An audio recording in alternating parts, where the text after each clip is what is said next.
Welcome back. Spring is around the corner with many itching to do some of those home projects, and our friends at 5280 are here to help with making it a reality. Joining us this morning is 5280 editor Michelle Johnson. Good morning. Thanks for coming in. Thanks for having me. So you have the February-March renovation issue right here. She's holding it. There it is, Vanna White.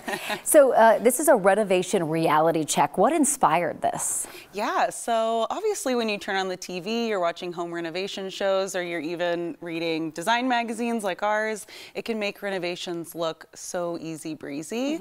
So we wanted to kind of give our readers, paint a more clear picture for them of what it's going to cost, what the emotional roller coaster might be like for them, and what the timeline might look like. HGTV is not reality. You know, the whole it's demo day and then tomorrow it's all done, right? Yeah. And then the budget is so off. Yes. So what is the cost of some of these renovations? Sure. I don't want to discourage anyone from renovating, but they're pretty expensive right now. Yeah. We talked to some local experts and they said that prices have risen over 25% in the past 18 months. So, you know, inflation's up, everything's pretty expensive. So for, let's say you want to do a primary bathroom overhaul, that could cost up to $50,000 for a bathroom. For a bathroom, and granted, that's getting all new appliances, new plumbing, all the stuff.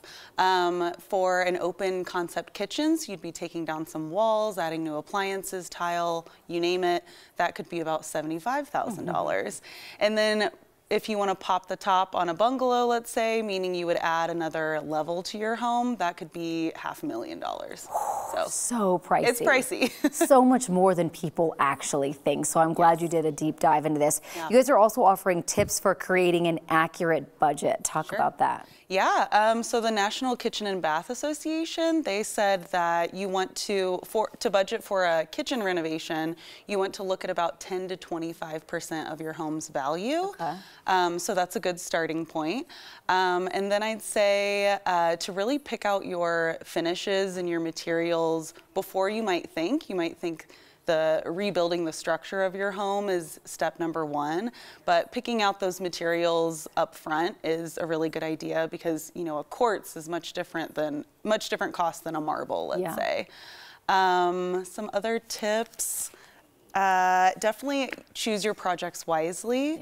Some things might need just a coat of paint, but if you really want to get a return on the value of your project, focusing on the kitchen and bath is a great idea. That's what they always say, right? The kitchen is where the family lives, and so put your money into that. But you're right, sometimes you can really look at a room and think, with a layer of paint and some different hardware, it could look a little bit more updated. Absolutely. That is the budget-friendly way to refresh your home, that's for sure. Well, this was a great idea for 5280. So check out their February-March edition.